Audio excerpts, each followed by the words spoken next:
Okay, so longevity and health, building a body that lasts. So this call and longevity, and when we're thinking about health, it's not about shrinking or detoxing or chasing numbers on the scales. It's about us building a body that's going to support you, in your 30s, your 40s, your 50s, and in the decades to come. And the idea is that this builds your body that gives you energy, exudes confidence, and just allows you freedom within how you operate as well within life, right? So, firstly, longevity does matter because when we are thinking about operating at our optimal, we almost want to think of this thing called health span, right? And you've got health span and then you have lifespan. So, lifespan is obviously how long you're going to live for, but health span is going to be how optimal you're going to do that. So the thing with aging is that we can't control aging, nor should we try and stop it, but we can manage and we can change how we age and how we cope within these phases of life as well. So another thing we can sort of manage is the rate of any decline that happens in the decades to come. So longevity is not about living forever, hence lifespan. It's about living well, which is the health span. So it's all about quality of life, your mobility, and your keeping your confidence intact as well. So the goal here is to stay strong, capable, and independent for as long as possible. So I'm going to talk to you a little bit about my experience, ladies, just to kind of again just explain the length and the all the incredible people that I have managed to sort of or I've come in contact with and I've worked with and I've helped throughout my career, throughout my life. And honestly speaking, it's ranged from everyone from like gymnasts to post-surgery clients, ACLs and shoulders and, breast cancer survivors to Parkinson's, those living with Parkinson's, to athletes. So whether that's professional tennis players or football players, to weekend warriors, right? And the reason why I kind of mention this is throughout the all the different ages that I've met people and albeit like people that are, we would kind of deem quite old. So we're talking about 80, 90-year olds here. For them, they didn't care about abs and they didn't care about, the size that they were. They wanted to move freely and travel easily and feel like themselves again. And that's what this is all about. It's about future proofing your body, your mind, and your energy. So, yes, you're on this program for a transformation, and we will get that. But I also want us to start thinking about how this ties into our future selves as well. And again, maybe for those of you that may have again stumbled across this YouTube video or I've sent it across to you, again, it's like the idea is to kind of understand how important it is to actually start with your fitness journey now and not thinking about it as a later thing, when you're less busy and people need less of your attention. Because what stuck with me the most when I worked with some of my older clients, it was their words. I wish I had started sooner. This sort of regret that they had with not taking action sooner and earlier in life, because they always felt that more time was sitting on the other side. And the truth is, everything that we're doing now is banking for the future. So yeah. So I think it's worth mentioning. And again, when we're thinking about us women and we're thinking about, again, being on a fitness journey, it's kind of thinking that often when you are doing this on your own, you're burning out, you're kind of going all in on your goals, and then you fall off. And this is typically what I see again and again. And this is the thing, it's really important to understand that health isn't this seasonal thing that you just do when it fits and when it makes sense to your life. It's actually something that becomes part of your identity. It becomes part of who you are, and then it changes everything, right? And this is a thing that I've seen again with most people, kind of treating whether it's something that we've kind of, again, societal impact in terms of the way that we think about health and fitness, but treating it like a light switch, it's on when you want results. Oh, I'll just go on a diet, or I'll go really hard. I'll sign up to, this program where you've got to do 6 days of training and 7 days of cardio, whatever it is, something where it's just really like hard and fast, and then just completely turning it off and going off completely when life gets really busy. And so this is what I want for you ladies, is making this a more sustainable approach, something that just kind of tinkers along in your life all the way through, right? So when we're thinking about longevity, we should think about it being like a dimmer. So it always stays on, even if the brightness changes. And the important thing to note is that it's consistency over intensity. So you don't want to be kind of burning out at the expense of trying to get these results. We want to try and keep that nice, consistent progress. So we're thinking about the spectrum of health. So some of you might know, and I do talk about it every now and then. I do quite a lot of CPD because health, fitness, and nutrition, it's always been a part of my life throughout my career and everything, as I've kind of discussed as well in some of the earlier slides there. But when we are thinking about the spectrum of health, I kind of got this from a talk that I listened to about, or I attended about a year and a half ago, and it was by a sort of physiologist, and I just thought it was really interesting because this guy Ollie Patrick was talking about the wellness and the industry and the future, and again talking about how important fitness professionals are as well within people's lives as well. So quite often when we are thinking about health, we kind of shoot towards, the doctors and, going to see someone that sort of makes you feel better. But he talked about this thing. Again, we kind of think about medicine, right? And you think about, oh, well, that's that. Those are the experts. That's what helps you. And he talked about this wellness framework here. And he said that what happens is that we have this neutral point in the center where you have no illness, but you have wellness, right? Or no wellness. So it's this sort of neutral point where everything is just exists, and it's where you are. And this is, doing the basics, you're functioning, you're doing the basics, but you're stagnant. And then you've got these two different ends. So you've got this surviving and reactive and tired and burnt out end, right? Towards the left. And on the right, you've got this more thriving, this strong, energized, and intentional.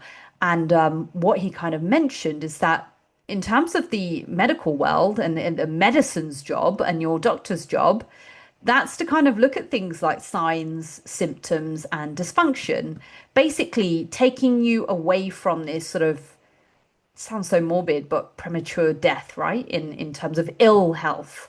And it's trying to pull you back. And the job of the doctor is to pull you back to this neutral point. Well, in actual fact, within this sort of medical world, we don't really have anyone taking us over towards optimal function. And it's very rare that people are looking at who they are and going, I need to be optimal.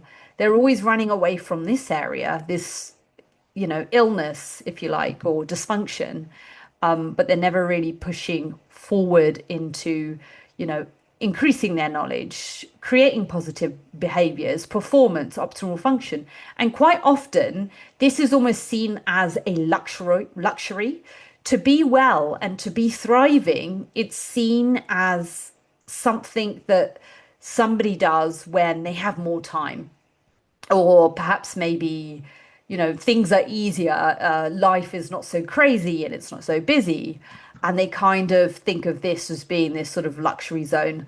But it's my job to tell you that actually you can thrive, and it's important for you to be pushing towards optimal functioning as a human, because this is the stuff that's going to serve you in the years to come. It's going to pull you away from being in this sort of dysfunction zone. So we want to think about us ladies being, strong, energized, and intentional with everything that we do. And I just thought it would be really interesting to pop this in here. As you can see, it's a picture that I took in real life. I didn't get a screen slide or anything like that. So it was something I took a picture of, and obviously just to reference Ollie Patrick there as well. Great guy. Right. So now let's kind of think about, again, this sort of modern day world problem. So we live in this world that rewards convenience over well-being quite often. So, again, it's quite easy to sit, to scroll, to snack, and to overthink everything that we do. And we've got so much information now. But the truth of the matter is the application is missing. So it's not requiring more information, it's having more structure, accountability, some clarity, some support, and everything that we do in life. It's kind of being built around this design of making us more sedentary. If we have a look at our sort of work that we do, our Netflix that we have on, the access that we get to things like Deliveroo, and all these sort of things that we have in place that just make everything very convenient. It's making us sedentary. It's not allow us to really have an outlet. It's leading us to become very stressed. Just again, looking at all this stuff that we do with scrolling and everything, and distracted as well. Distracted when you are trying to focus on a task, and you're trying to focus on, again, intention within your life, let's say in your fitness journey, you get distracted by different things. And when we are thinking about longevity, that actually requires some resistance to this. So when we're thinking about what it means to be well, so I talked about the, again, to be ill and to be well. So when we're thinking about being well, these are the things we want to strive for, is the ability to live fully, right? To train, to work, to parent, to caregive, to travel, and to still do all these different things, to socialize and do it whilst feeling good. So it's moving with confidence, it's managing your energy, it's sleeping deeply, it's handling stress instead of being ruled by it, and it's eating with understanding and not guilt. And when we're thinking about the fit at 40 effect, which is all, what we're all striving for, right? To be what we're doing right now, and everything that we do right now, and how this is going to make us feel when we are 60. Again, thinking about these walks that we go on, sort of, every time you get out to do your walks, every time you go in and lift and train and strength train with intention, and every time you think about having a night of good sleep, that's going to compound over time. And this is it, right? You can't stop the aging process, but we can control the slope. So we're not, again, trying to live forever. We want to live optimally. We want to live in our healthiest, best selves.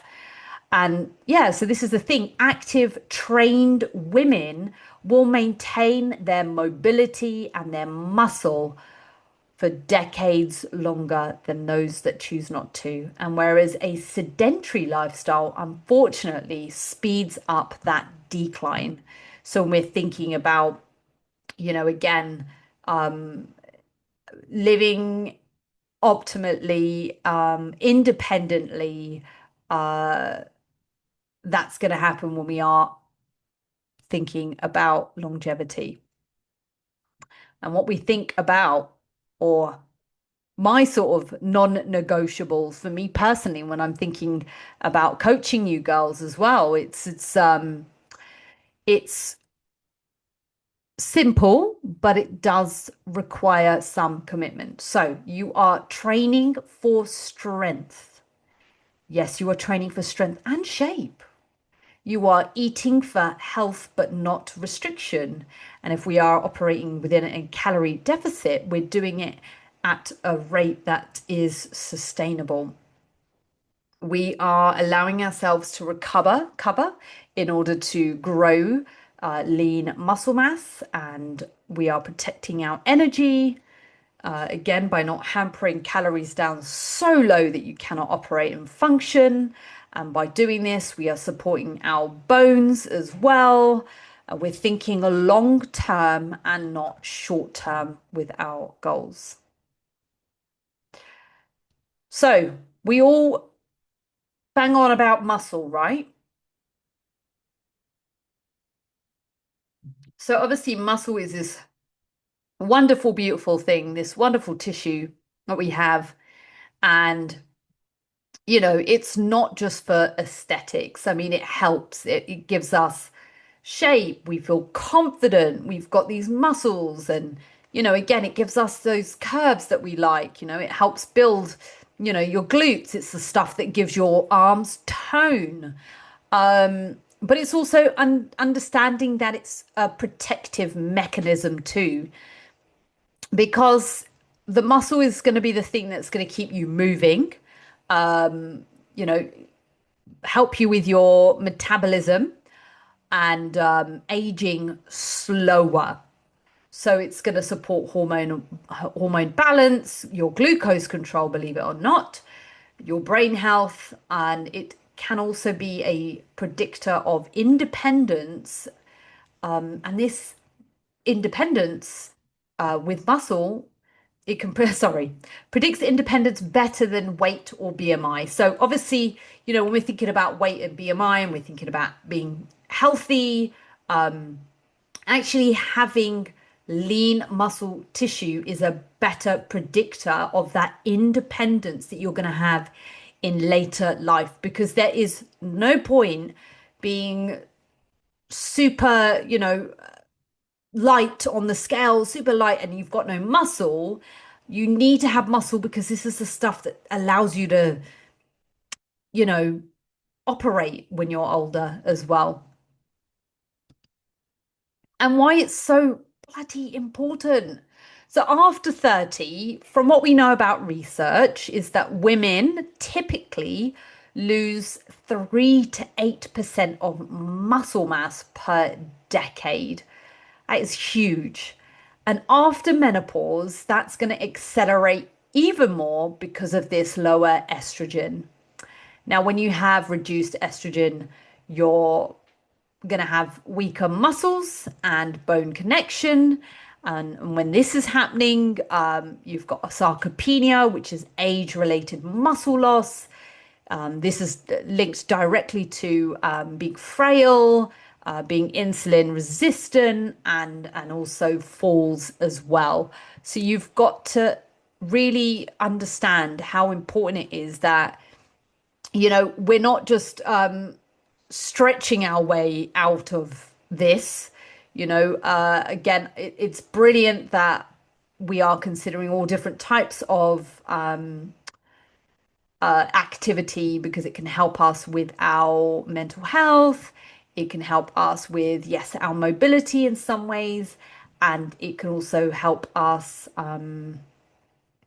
but yes, it can help us with just also de-stressing as well, sort of, again, lowering the stress levels as well. It's quite nice to be able to do a variety of different exercise, but it's really important that we understand that resistance training is that loading that's going to help us. So it's great to do all these classes, but they're not going to be enough on their own. And when we are pairing resistance training, we are pairing it with protein as well. And again, we're looking at values of 1.2 to 1.6 and maybe even more for some of you in that sort of fat loss phase, especially when we are reducing calories. We're putting you in a calorie deficit. We want to maintain and build lean muscle. We need to ensure that the protein ratio to our body weight is enough. And this can help slow or even reverse the sort of potential muscle loss that occurs with aging and dieting. And then when we're thinking about bone health and osteoporosis, so peak bone density typically happens around age 30, and then after menopause, the bone density can start to drop by 1 to 2% per year if untrained. Okay, so this is if you just exist and if you are in that neutral zone where we talked about, not being well or optimal and not being ill. When you're right in that sort of being comfortable, this is sort of existing. You're untrained, you will have there will be a natural curve and there will be an effect of dropping bone density as well. And unfortunately, the statistics show that 1 in 2 women, so 50% of women over 50, will experience a fracture linked to osteoporosis. Now, that's not fact, that is research, so we can change that. The more women that are involved in strength training and eating well and striving for being healthy and striving for longevity, we can change those stats, girls. Okay, so strength training and impact loading are going to be the only proven ways to build bone strength naturally.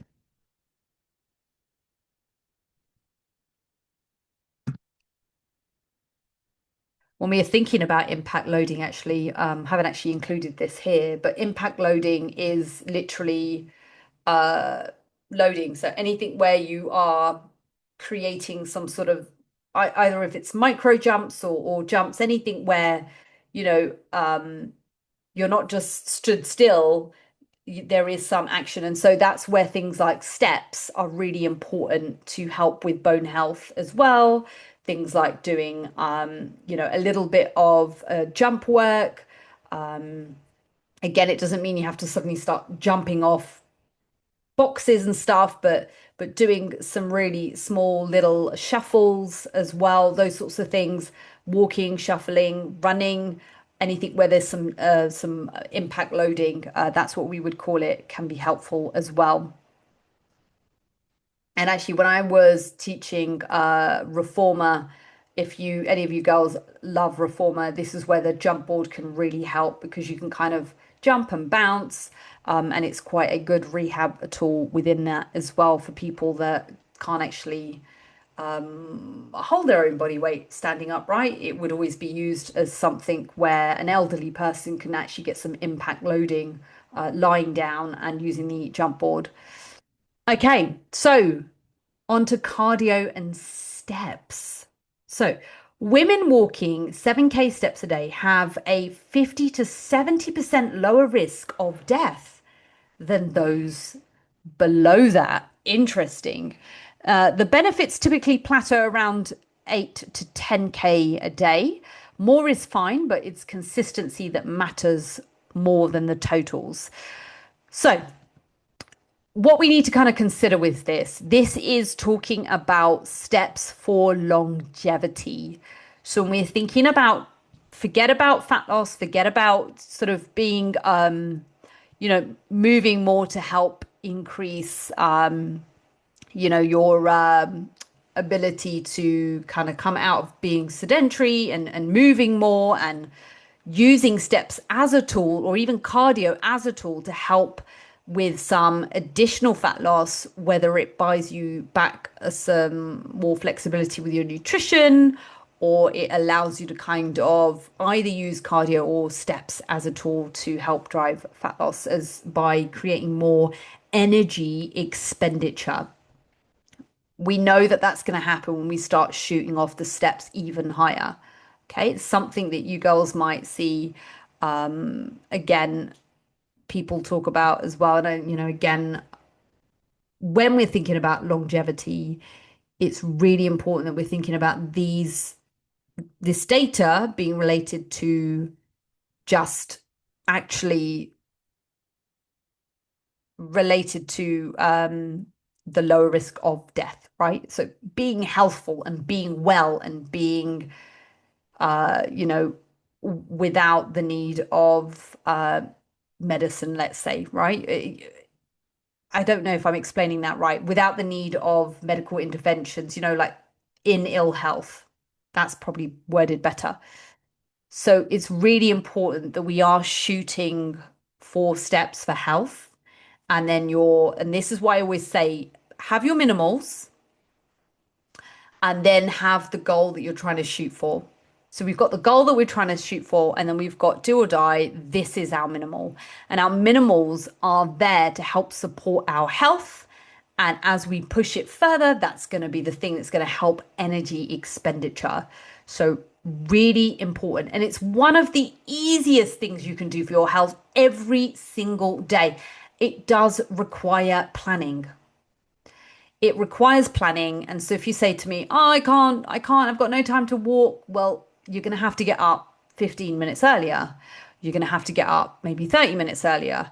We're going to have to think about how this might affect you when, okay, if you've had a poor night's sleep, how can you ensure that the nights that you've had good sleep, that you've maximized more steps? How do we ensure that your weekends or days off that you might have if you are working weekends, how can you maximize the opportunity on the days that you can? So that's what I really want you to kind of consider. And we're thinking about mobility. So quite often, again, with mobility, you all have this within your programming where there'll be some stretching, but there'll also be some mobility work as well. This is to help with joint health, and it's also important to understand how just being mobile isn't enough. You need to actually have some loaded strength within that as well. So you're trying to work through the best of both worlds. So this is where doing supportive activity can help. So if you're thinking about, your yoga or Pilates or mobility drills that perhaps maybe we kind of put in for you to keep you active, these are going to be really important. And then obviously you've got your loaded strength.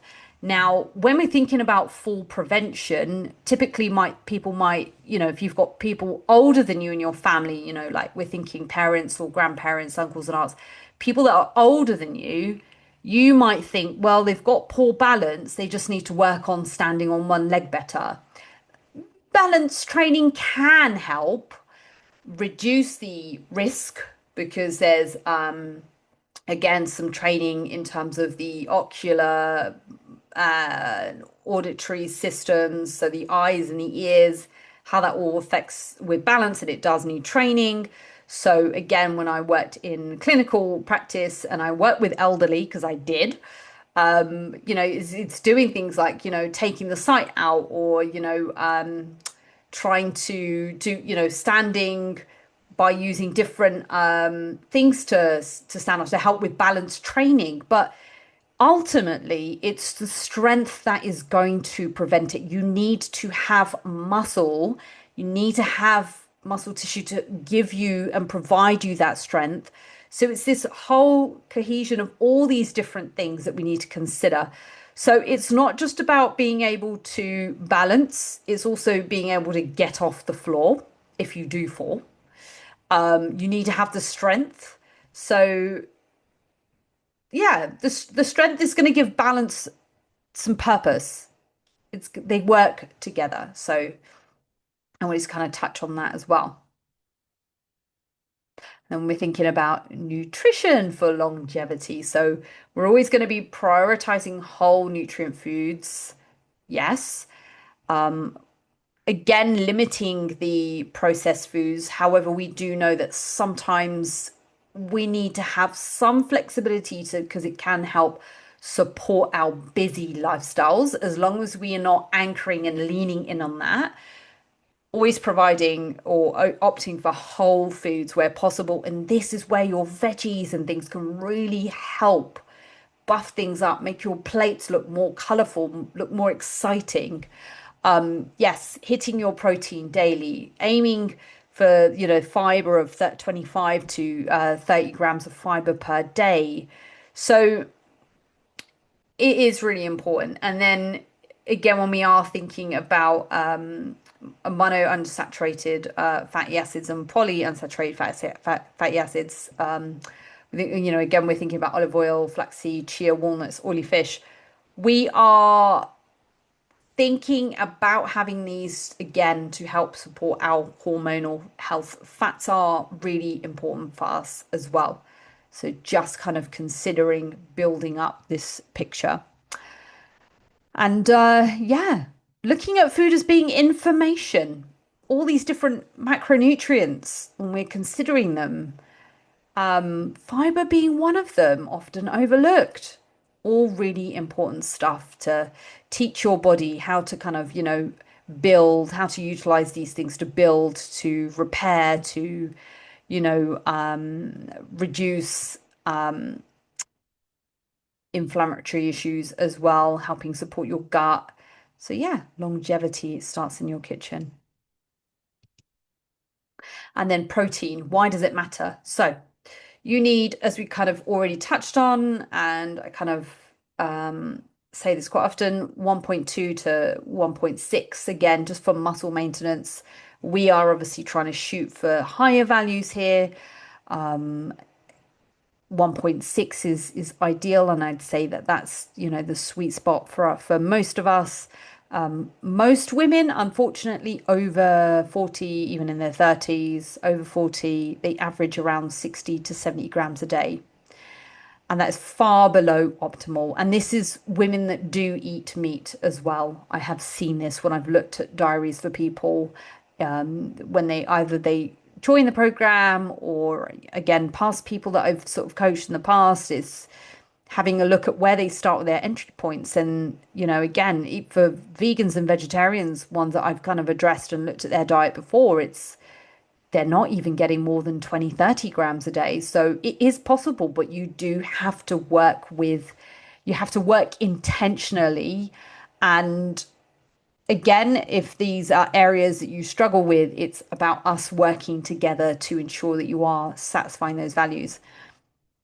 Protein keeps blood sugar stable, supports recovery, preserves muscle. It also helps with immunity. And ideally, looking at this split, you want to kind of ensure that meals or feedings, you are aiming for sort of that 25 to 40 grams each, to kind of bank it in and ensure that you are getting those values. So protein again is not actually just a bodybuilder thing. And I would argue that when we are thinking about the elderly, we're almost treating them like mini bodybuilders, because they do really need muscle. They need more protein than we do, believe it or not, especially if they're at risk, again, of muscle loss and wastage, whether that's they've been inactive or poor nutrient intake, etc. Okay, so when we're thinking about supplements that help, everyone should be supplementing with vitamin D, and this is going to help with immunity and bone health. Omega 3s, if you are not consuming fish, yes, you can get omega 3 from some vegan and veggie sources. But it's really important that, again, we have this discussion and we ensure that you are getting supplement as well. I would say, again, we can talk about those bits privately. I can actually also refer you to one of my trainings specifically around some omega 3 supplementation and the values as well that we should be shooting for. Creatine, every woman needs creatine in their life. If you're not taking creatine, and I was actually thinking about this when I was putting this lecture together, that we need to have those conversations again and just ensure that you are taking creatine. So if you're watching this back and you are not supplementing, reach out to me. I can give you some really great recommendations. Creatine monohydrate is the one that has been researched the most, and that's the one that we want to go for. None of this sort of fancy flavored stuff that you get that just looks all very exciting and gimmicky. The basic stuff is fine. It tastes awful, but you can just mix it in with your food. I actually mix it in with my protein powder if I'm having that with my oats, for example, and I can't taste it. Or in the off chance I'll dry scoop it, which is vile, but I've got used to it. And then, interestingly, as well, I was talking to about calcium as well recently with one of the girls, but again, always aiming for dietary calcium. Again, if you're having things like tofu, or if you're having dairy, that should be satisfied again with dairy supplements and any fortified supplements. But also, again, with tofu, for example, some are set in magnesium and some are set with calcium. So, also understanding that too. And yeah, and then supplement if needed. Again, when it comes to supplementation of calcium, I would probably ensure that you understand if you actually need it first. And with these sorts of things, always getting tested from GP or similar. So, sleep is your recovery hormone. Okay. So, it's important to note that if you're tired, you're feeling unmotivated, you kind of, craving sugar, and it's not willpower that's the issue. It's actually an issue with your recovery. Either it's, again, if you've just joined and it's been calories have been so low before joining the program, and we've been trying to help you, eat to a point where you are filling your cup first, and then we're drawing back and creating a deficit. It's really important to understand that if it is a case that there's some dysregulation with hormones and you're not getting great sleep, you are going to be hungry. And I just want you to think about that as well and just kind of think about those instances, because I know for myself, if I haven't had a great night's sleep, I know I'm going to have a hungry day. So when that's the case, that's a conversation you can let me know. We can look at bringing your calories up, putting them up towards maintenance. If you are currently working in a deficit, just to help support you, make you feel less hangry about everything. But yeah, ultimately, sleep hygiene. We all need good sleep hygiene. So what do we need to do? We need to get some morning light. So we need to get out the door when you wake up, chuck on your shoes, utilize the opportunity to get some morning light, to get some steps, have a cut off for caffeine. None of this sort of it gets to 4 or 5 p.m. and you're still drinking coffee, like you need to have a switch off. Opt for decaf, or you can opt for it's called chicory. You can get this sort of chicory tea, which looks like a powdered coffee. And you can get this from most supermarkets. Holland and Barrett do it for sure. But you can have the chicory in hot water, and it's like a nice caffeine, warm, hot drink to have as well as an alternative. And they're just having a nice bedtime routine. Yeah, journaling, um, having a book by your bed. Yeah, having a book by your bed, and what else can we do? Some sort of breathing in the evening as well, some meditation, Calm app. I've used that in the past. That's really nice. But yeah, there are things that we can do. Okay, so this was a long call so far. Apologies. But let's talk about the brain and body connection. So, strength training is also going to help with your memory, your focus, and resilience. It's going to help improve your cognitive function and reduce your risk of dementia. It's going to help, again, we're thinking about sleep here.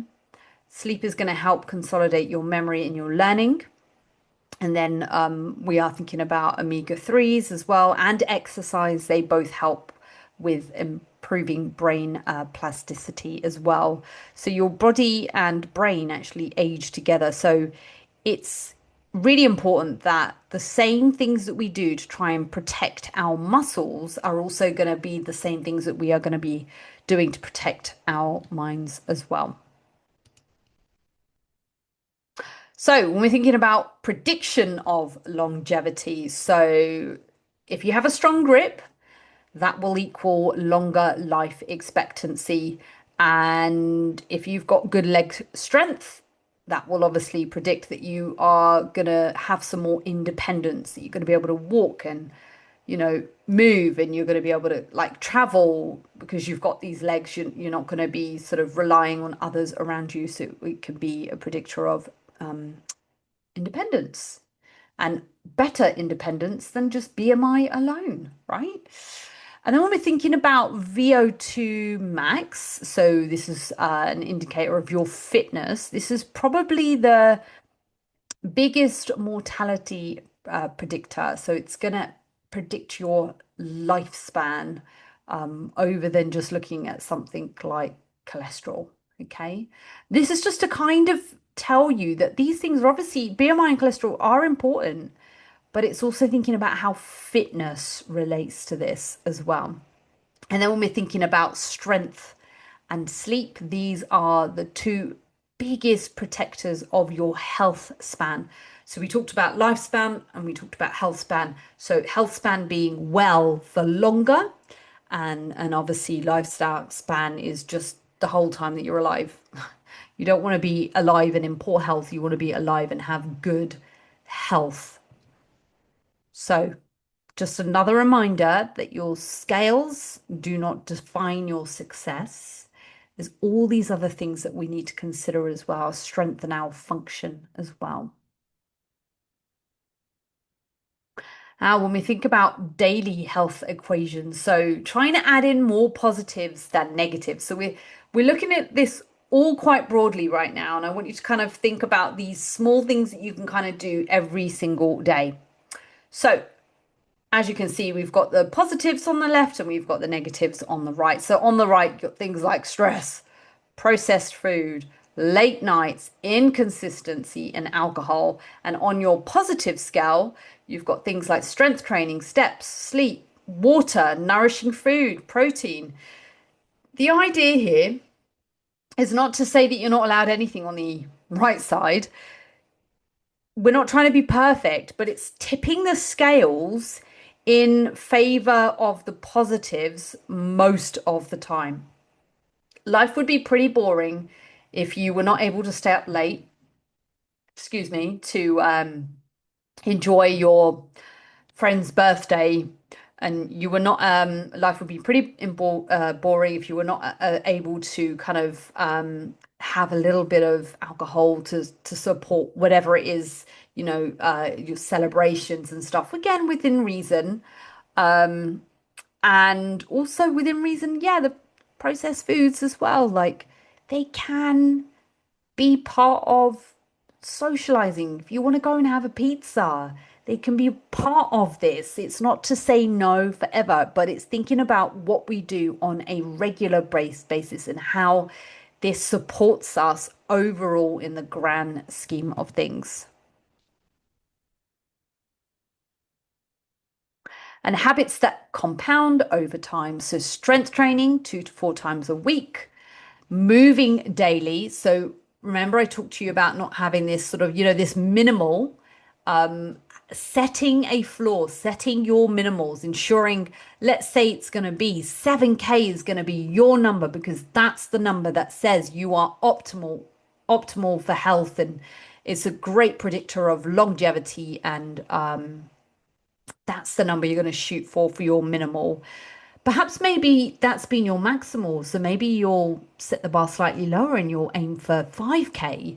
But really just thinking about how important this all is. And it's really important as we move into darker days and colder days as well.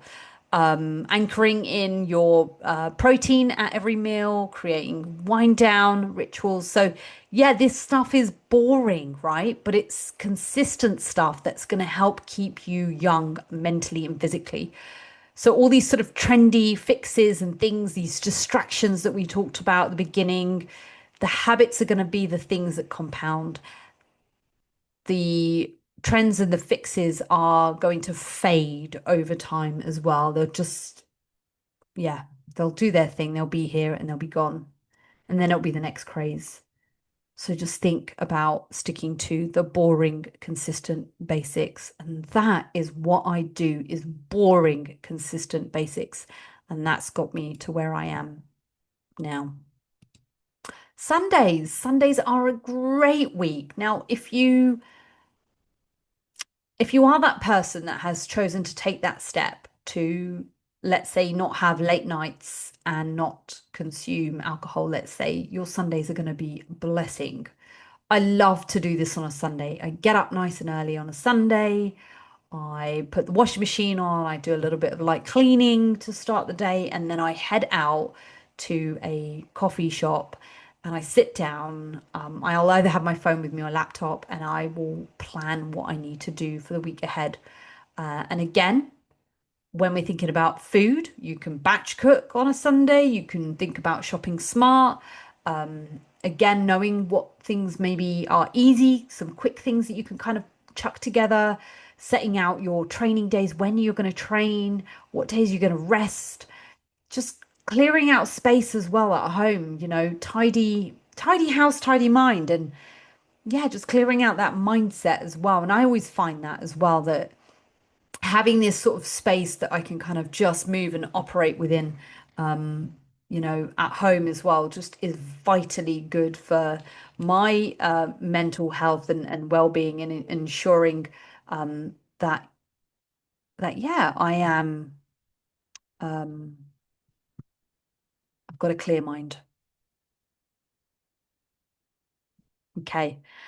And yes, I'm just going to kind of talk to you about why I care about all of this so much, because health is literally the foundation of every other goal that you have. And it's just to tell you, you know, I've seen every trend come and go, all these different, different bits of equipment that have made it through and made it out. And now we've got these things that have come in now where we are now in 2025. You've got some people still talking about this detox thing. And typically that'll be the thing they talk about after Christmas, and when it's January, they'll talk about detoxes. And maybe now, if they're trying to get, slimmer for Christmas, they'll start talking about calorie burn classes. And unfortunately, again, the GLP ones, I will do a specific call on that as well with some more detail, because I am going to be going to a special seminar on that later next month. Really excited to bring more information on sort of the GLP-1, the Ozempics, Mounjaros, all those sorts of things. I think I've probably done, or I've had about 2 or 3 lectures on the topic so far. So I've done one online, which was amazing, by someone that runs a clinical practice in America. I've done another one in person. So actually, Ollie Patrick, that I referenced at the beginning, he done one for that I went to about last month, and then I'll also be going to another one with my training governing body that I did my nutrition with, and that I do my CPD every year, every November. I go away on this like weekend seminars, learn really cool topics, and actually, some of them are definitely a little different, but I know that they will excite you. One of them is on microplastics, believe it or not, and how that affects our health, food system, etc. So, going to be learning a little bit about that, which is quite scary as well, because we've obviously seen lots and lots on that as well. Not your typical kind of topic to learn about, but I think it's really important if we think about the future of the planet as well. Anyway, I'm going off on a tangent, but yeah, just to kind of just a quick touch on sort of who I am and who your coach is. I've been here my whole life.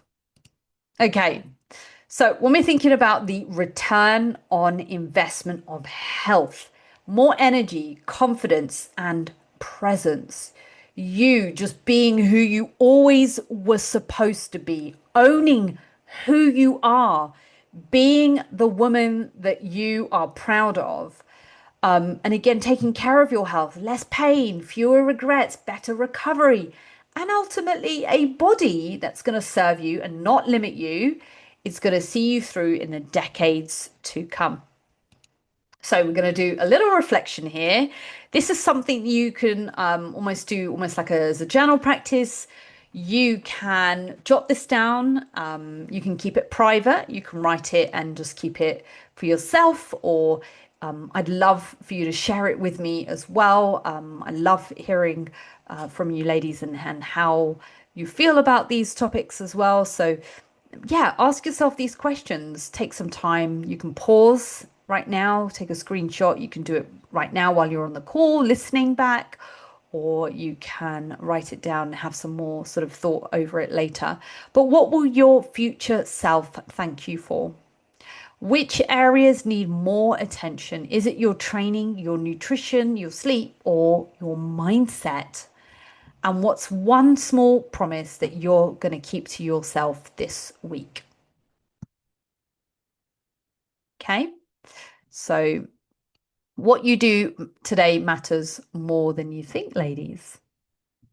You don't fall apart because you age. You fall apart when you stop showing up for yourself. So, thinking about, we're not aiming for perfection here. We want to stay in the game. We want to stay in the game of life and live optimally and shoot for longevity, strong now and strong later. That's the motto. And then just to kind of recap some of these key stats that we kind of discussed within this call. So yeah, sadly, 3 to 8% muscle loss per decade after 30. So really important that we nail that. 1 in 2 women over 50, osteoporosis related fractures, sadly, 7K steps helps to create a 50 to 70% lower mortality risk. Your protein targets, I set these for you, but 1.2 to 1.6 grams per kilo of your body weight is what you need to be aiming for. And sleep is so important, 7 to 9 hours per night. Ladies, I hope you enjoyed listening to this and watching this call today. Drop your comments in the group after. Let's build some conversation about this. And Yeah, I love these. I love doing a bit more of a deep dive into some of these topics. I've been enjoying that for sure. And yes, if you have just stumbled across this video or I've sent it across to you exclusively, then I'd love to hear your feedback as well. And we will see you here next time. Bye.